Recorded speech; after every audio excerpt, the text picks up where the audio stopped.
بقرعید آنے والی ہے، کچھ اس کے وجوب کی، قربانی کے وجوب کی شرائط پہلے میں ذکر کر دیتا ہوں، پھر انشاءاللہ کویسچنز لیے جائیں گے۔ دیکھیں قربانی کے جب 3 دن آتے ہیں تو ویسے تو فقہاء نے فرمایا کہ ان 3 دنوں میں ہر عاقل بالغ مرد عورت اپنے اندر قربانی کی شرائط کو تلاش کرے، لیکن بہتر یہ ہے کہ فرض کر لیں اگر آپ پہ قربانی واجب ہوتی تو آپ کب جانور خریدتے ہیں؟ جیسے مثلا آپ کو اندازہ ہو کہ 1 ہفتے پہلے لے آتے یا 3 دن پہلے لے آتے، تو بس اس وقت آپ اپنے اندر یہ شرائط تلاش کیجئے گا۔ گھر کے جس فرد میں یہ شرطیں جمع ہوں گی اس پر عید الاضحیٰ کی قربانی کرنا واجب ہوگا۔ ہمارے عمومی طور پہ یہ دیکھا ہی نہیں جاتا، بس ابا جان قربانی کر رہے ہیں وہی کرتے چلے جاتے ہیں۔ بعض اوقات گھر والوں کے اندر ایک راؤنڈ لگتا ہے کہ اس سال والد صاحب کی قربانی اگلے سال والد صاحب نہیں کریں گے، امی کی طرف سے ہوگی، پھر وہ نہیں کریں گے تو دادی جان کی طرف سے ہوگی۔ اسی طرح بعض لوگ کویسچنز کرتے ہیں کہ ہم پہلی مرتبہ قربانی کر رہے ہیں تو سنا ہے کہ نبی کریم صلی اللہ علیہ وسلم کی جانب سے پہلی قربانی کرنی چاہیے۔ اسی طرح بعض لوگ یہ سمجھتے ہیں کہ پہلے والدین کی طرف سے ہوگی پھر ہم قربانی کرنا شروع کریں گے۔ یہ سب خیالات ٹھیک نہیں ہیں۔ پہلی بات یاد رکھیے گا کہ جس میں قربانی کی شرائط ہیں اس پہ قربانی واجب ہے، اسے تو اپنی طرف سے کرنی ہی ہوگی۔ تو یہ ہو سکتا ہے کہ والدہ میں قربانی کی شرائط جمع ہو، والد میں نہیں، تو ان پہ قربانی واجب نہیں ہوگی، والدہ پر ہوگی۔ اور یہ بھی پاسبل ہے کہ والد صاحب کے پاس بھی شرائط جمع ہیں، والدہ، بھابھی، بھائی، بچے، بہنیں جو بالغ ہیں، اور ایک ایک گھر میں 10 قربانیاں واجب ہو رہی ہوتی ہیں لیکن پتہ ہی نہیں ہوتا۔ تو اس لیے جس پر قربانی واجب ہے اگر پہلی مرتبہ بھی ہے تو اسے واجب اپنی طرف سے کر کے ادا کرنا ہوگا۔ پھر یہ نہیں ہے کہ آپ نبی کریم صلی اللہ علیہ وسلم کی طرف سے کریں، کیونکہ رحمت کونین صلی اللہ علیہ وسلم کی طرف سے کریں گے تو وہ نفلی قربانی ہوگی، تو پھر آپ کا واجب تو رہ جائے گا، آپ گناہ گار ہوں گے۔ ہاں اگر کوئی ایسا شخص جذبہ رکھتا ہے تو 2 جانور لے کر آئے یا 2 گائے کے حصے لے، ایک حصہ نبی کریم صلی اللہ علیہ وسلم کے نام پر اور ایک اپنی طرف منسوب کر کے کرے۔ لیکن بہرحال جس میں قربانی کی شرائط جمع ہیں اس پہ قربانی واجب ہے۔ اب وہ شرائط کیا ہیں؟ نمبر 1 مسلمان ہونا، کافر پر نہیں ہوتی، عاقل اور بالغ ہونا، پاگل، مجنون اور نابالغ بچے پہ قربانی واجب نہیں ہے۔ تیسرا مقیم ہونا، یعنی انسان مسافر نہ ہو۔ مسافر سے مراد جو شرعی مسافت ہوتی ہے کہ آپ شہر کی حدود سے باہر نکل گئے اور کم از کم 92 کلومیٹرز دور جانے کا ارادہ ہے۔ جیسے شہر کی حدود سے نکلیں گے مسافر ہیں، پھر اس وقت تک آپ مسافر رہیں گے جب تک آپ کسی اور شہر میں جا کر کم از کم 15 دن قیام کی نیت نہ کر لیں، یا پھر وہ آپ کا وطن اصلی ہو۔ وطن اصلی کہتے ہیں جیسے مثال کے طور پہ جہاں پر آپ پیدا ہوئے اور آپ کا آبائی گھر اب بھی وہاں موجود ہے، ماں باپ ہیں یا آبائی گھر موجود ہے کم از کم، وہ آپ کا وطن اصلی ہے۔ جیسے آپ کراچی میں کام کے لیے آئے اور پھر 2 دن کے لیے اپنے وطن اصلی میں چلے گئے قربانی کے ایام میں، تو وہ تو پھر آپ کا وطن اصلی ہے، جیسے آپ پہنچیں گے مقیم ہو جائیں گے۔ اور اسی طریقے سے اگر آپ نے کسی اور جگہ رہائش اختیار کر لی اور وہاں سے نکلنے کا ارادہ نہیں ہے کہ اب میں مستقل یہاں رہوں گا، وہ وطن اصلی ہوتا ہے۔ اور چوتھا یہ اچھی طرح ذہن میں رکھیے گا کہ قربانی کے 3 دنوں میں اگر آپ کے پاس اتنا مال ہے کہ جس کی مالیت 52.5 تولہ چاندی تک پہنچ جائے اور وہ آپ کی ضرورت سے یا حاجت اصلیہ سے زائد بھی ہو،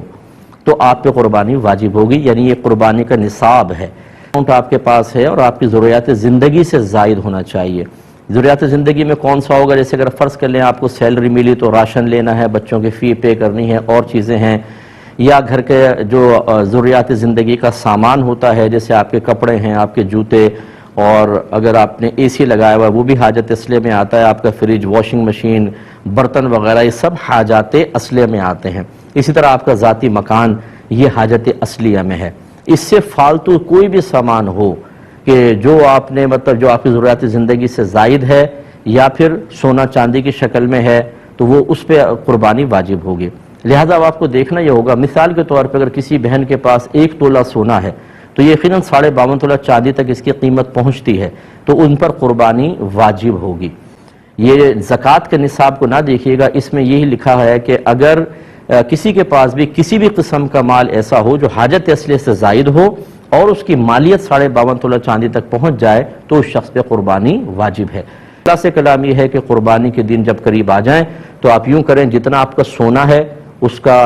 کی قیمت نکلوا لیں، چاندی کی قیمت نکلوائیں، جتنا کیش روپیہ پڑا ہے وہ بھی پرائز بانڈ ہوں، شیئرز ہوں، سیونگ سرٹیفکیٹس آپ نے لے کے رکھے ہیں، ان سب کی قیمت اس میں ایڈ کر لیں۔ اس کے علاوہ آپ نے اگر BC دی ہے اور ابھی نکلی نہیں، وہ آپ کا قرض ہے سمجھ لیں، اسے بھی ایڈ کریں۔ کسی کو ویسی قرض دیا ہوا ہے وہ بھی اس میں ایڈ کر لیں اور اس کا ٹوٹل نکال لیں۔ ٹوٹل نکالنے کے بعد پھر آپ یہ ضرور دیکھیے گا کہ کیا اس میں سے کچھ ایسا پیسہ ہے جو مجھے فوری طور پہ گھر میں خرچ کرنا ہو، یا پورے مہینے میں جیسے بجٹ کا ہوتا ہے آپ یوٹیلیٹی بلز کے لیے اور راشن وغیرہ کے لیے رکھتے ہیں، اسے اس میں سے مائنس کر دیں۔ اس کے علاوہ ہر وہ قرضہ جو اس منتھ میں آپ کو فوری طور پہ ادا کرنا ہے، جیسے کوئی انسٹالمنٹ دینی ہے آپ نے، یا کسی کا قرضہ لیا ہوا اور وہ کبھی بھی مطالبہ کر سکتا ہے، ایسا کوئی قرضہ جس کی کوئی میعاد وغیرہ مقرر نہ ہو، اس سب کو بھی اس میں سے مائنس کر دیں۔ اب جو باقی بچے دیکھیں، اگر وہ 52.5 تولہ چاندی کے برابر پہنچ جاتا ہے تو بس پھر ٹھیک ہے، آپ پہ قربانی واجب ہے، ورنہ نہیں ہے۔ سوری۔ اسی طریقے سے آپ نے ان تمام چیزوں کو ایڈ کیا، قرض باہر نکالا، آپ نے کوئی مکان کرائے پہ دیا ہوا ہے، دکان کرائے پر دی ہوئی ہے، یا آپ دکان چلاتے ہیں، وہ دکان آپ کی حاجت اصلیہ سے زائد کے لائے گی، اس کی قیمت ایڈ کریں گے تو قربانی بن جائے گی۔ اس طریقے سے ہر گھر کا فرد قربانی کا حساب کرے۔ اچھا، جب اس قسم کے مسائل لوگ سنتے ہیں، چونکہ اس میں خرچہ ہوتا ہے، تو کہتے ہیں یہ تو ہم نے آج تک نہیں سنا تھا، پتہ نہیں کہاں سے مسائل نکال کر لے آئے۔ تو ہماری صحت پہ کوئی فرق نہیں پڑے گا، ہمارا کام ہے آپ کو سمجھانا۔ اگر آپ ایک ایسے ماحول میں رہے کہ جہاں آپ کو کسی نے یہ مسئلے نہیں بتائے، تو وہ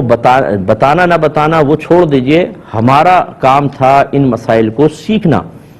اگر ہم ایسے ماحول میں تھے کہ جہاں کوئی بتانے والا نہیں تھا، یا ہم نے علماء سے کوئی کانٹیکٹ ہی نہیں رکھا، یا ہم کوئی دینی پروگرام ہی نہیں دیکھتے ہیں، ہمارا موبائل ریموٹ کنٹرول ہاتھ میں ہوتا ہے، ہر قسم کا سپورٹس کا چینل، فلم کا چینل، دیگر چینل چلتے ہیں، لیکن جب دینی چینل آتے ہیں تو ہم ان پروگرامز کو نہیں دیکھتے، تو اس میں کسی کا قصور نہیں۔ یہ وہ مسائل ہیں جن کا سیکھنا ہر عاقل بالغ مسلمان مرد و عورت پر لازم قرار دیا گیا ہے۔ اگر آپ نہیں سیکھیں گے اور لا علمی کی وجہ سے کوئی ایسی کوتاہی ہوئی ہے تو آپ قابل گرفت ہیں، بروز قیامت اللہ کی بارگاہ میں حساب دینا ہوگا۔ تو مجھے تو ایسے ایسے لوگ ملے ہیں کہ جب اس قسم کے اپنے مسائل بیان کیے تو سر پکڑ کے بیٹھ گئے کہ مفتی صاحب، ہم پہ تو اس کا مطلب ہے 20 سال سے قربانی بن رہی تھی، ہمیں تو پتہ ہی نہیں تھا۔ تو بھئی نہیں پتہ تھا تو کریں۔ تو لہٰذا اگر کسی کی پچھلی قربانیاں رہتی تھیں تو یا جسے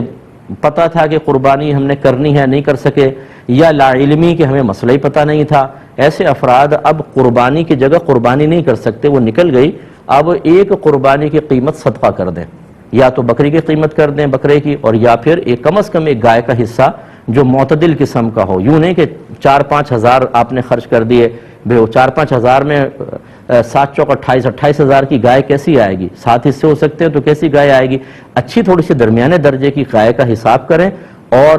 اس کو آپ یعنی جتنے رہتی ہیں، 10 قربانیاں ہیں تو اگر آپ 7 حصے ایک گائے کے اور 3 حصے اور گائے کے اندر ملا لیں تو 10 حصے ہو گئے، اتنے آپ کو رقم صدقہ کرنی ہوگی۔ فوری طور پہ کر سکتے ہیں، بیسٹ ہے، ورنہ اگر اتنے پیسے نہیں ہیں تو بہرحال اس دفعہ کی قربانی واجب ہے وہ پہلے کریں، اور پیچھے والی قربانی کے تھوڑے تھوڑے سال بسال خرچ کرتے رہیں تاکہ وہ آپ کا حساب کتاب پورا ہو اور آپ آخرت کی گرفت سے۔ ایک انہوں نے کہا کہ قربانی کے گوشت کی شرعی تقسیم کے بارے میں بتا دیں۔ دیکھیں مسئلہ یہ ہے کہ اچھا انہوں نے ساتھ میں حوالہ بھی دیا کہ آپ نے یہ بھی کہا تھا کہ سارا گوشت رکھ سکتے ہیں۔ مسئلہ یہ ہے کہ فقہا نے واضح طور پہ لکھا کہ جو قربانی کرے اگر وہ تنگ دست ہے، غریب ہے، اور اس کو گوشت ویسے عام دنوں میں میسر نہیں آتا، تو وہ اگر بالکل بھی تقسیم نہ کرے، سارا کا سارا رکھ لے تو اس کے لیے یہ بہتر ہے، یہ افضل ہے، بلکہ تاکہ چلے گھر والے عرصے دراز تک کھاتے رہیں اگر کوئی انتظام ریفریجر وغیرہ کا ہے۔ اور دوسری صورت یہ ہے کہ ایسی صورت کچھ بھی نہیں ہے، اس میں اگر آپ سارا رکھنا چاہیں تب بھی رکھ سکتے ہیں، کوئی شریعت نے آپ کو مجبور نہیں کیا کہ آپ ضرور بانٹیں، فرض یا واجب نہیں ہے، لیکن افضل بھی یہ صورت نہیں ہے۔ اگر اللہ نے آپ کو دیا ہے اور آپ مطلب بانٹ کر بھی جتنا اپنا آپ کا حصہ اس کو کھا سکتے ہیں اور بعد میں بھی خرید سکتے ہیں تو پھر تو اللہ کے راستے میں دیں، ٹھیک ہے نا، لیکن پھر بھی فرض کر لیں، حکم شرع کے اعتبار سے عرض کر رہا ہوں، اگر کوئی سارا گوشت رکھ لیتا ہے تو وہ گناہ گار نہیں کہلائے گا۔ تیسری صورت یہ ہے کہ افضل طریقہ کیا ہے، وہی جیسے اس کے 3 حصے کریں، ایک حصہ اپنے پاس رکھیں، ایک دوست احباب کو دیں، ایک غرباء کے اندر تقسیم کر دیں، یہ ہے افضل طریقہ تاکہ دوسروں تک بھی گوشت پہنچ جائے۔ شروع اسلام میں جب قربانی ہوتی تھی تو رحمت کونین صلی اللہ علیہ وسلم نے فرمایا کہ کوئی بھی قربانی کے گوشت کو اپنے گھر میں نہ رکھے، 3 دن سے زیادہ نہ رکھے، سب تقسیم کریں، کیونکہ اس وقت گوشت نہیں تھا۔ پھر بعد میں سرکار نے اس حکم کو واپس لے لیا، جب تھوڑی فراوانی ہوئی، زیادہ لوگ قربانی کرنے لگے تو رحمت کونین صلی اللہ علیہ وسلم نے اس حکم کو منسوخ فرمایا۔ تو اب اسی پر عمل ہے، تو لہذا بہتر یہ ہے کہ آپ 3 حصے کیجئے، اور وہ 3 حصے بھی بڑی خوش دلی کے ساتھ کریں. ہم بعض اوقات اپنے حصے میں ڈالتے ہیں بہترین قسم کی بوٹیاں، گول گول بوٹیاں، وہ سب رکھ لیتے ہیں. یہ بھی رکھ لو، اس کی یہ بناؤں گی، وہ فلاں کی وہ مطلب بریانی بنانی ہے، اور فلاں گوشت کے وہ نہاری بنانی ہے، اور اس کے فلاں چیز بنانی ہے. اپنے اچھا گوشت رکھ لیا. دوست احباب کو پھر ان کے دینے کے اعتبار سے کسی نے ران بھیجیے تو ران، کسی کا اچھا گوشت آیا تو اچھا گوشت، جس نے کچھ نہیں بھیجا اس کو چھوڑ دو.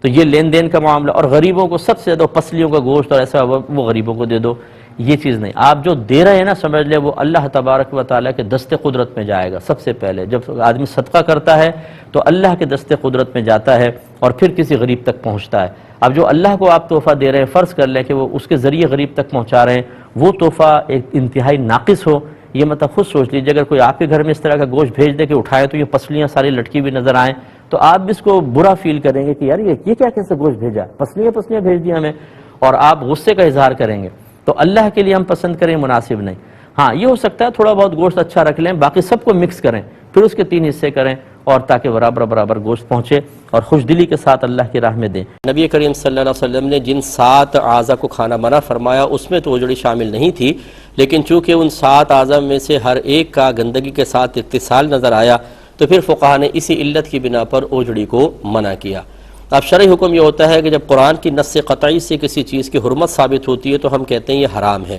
جب حدیث سے ثابت ہو تو ہم کہتے ہیں مکروہ تحریمی ہے. اور یقینی سی بات ہے کہ جب فقہا کے اجتہاد سے کسی چیز کی حرمت ثابت ہوگی تو ہم اس کو ذرا ہلکا حکم دیں گے، کیونکہ یہ حدیث سے ہلکا ہوتا ہے تو ہم کہیں گے یہ مکروہ تنزیہی ہے. اگرچہ بعض علماء نے ہمارے اس اوجڑی کو مکروہ تحریمی ہی لکھا ہے.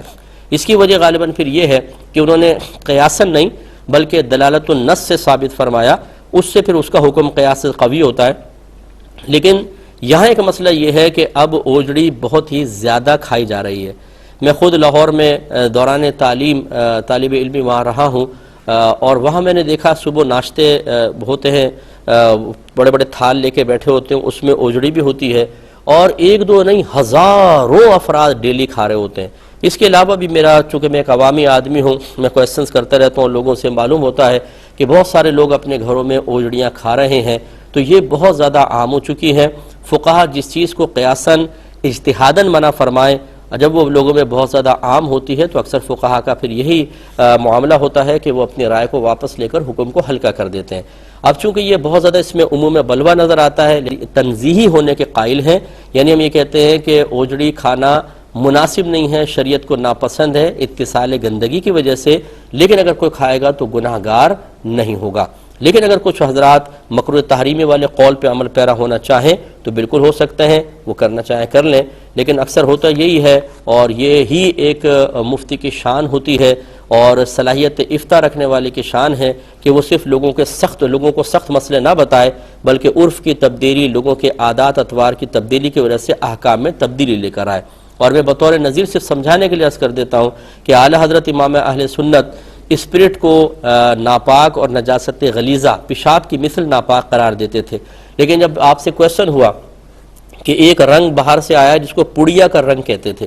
اس میں کنفرم وہ لوگوں نے کہا کہ جی اسپرٹ ملی ہوئی ہے اور اب لوگ اس سے کپڑے رنگ رہے ہیں، تو اس کے بارے میں کیا حکم شرع ہوگا؟ تو وہ اعلیٰ حضرت کے جو اسپرٹ کو پیشاب کی مثل نجاست غلیظہ اور ناپاک قرار دیتے تھے، آپ نے اس کے بارے میں جواز کا حکم دیا اور بنیاد بنایا عموم بلوہ کو،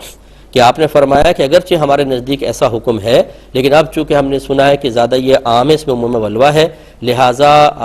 فقیر یہ پسند نہیں کرتا کہ اپنی ذاتی رائے سے کثیر مسلمانوں کو گناہ گار قرار دے اور ان کی نمازوں کی بربادی کا سامان کرے، لہٰذا نظر فقیر میں حکم جواز ہے.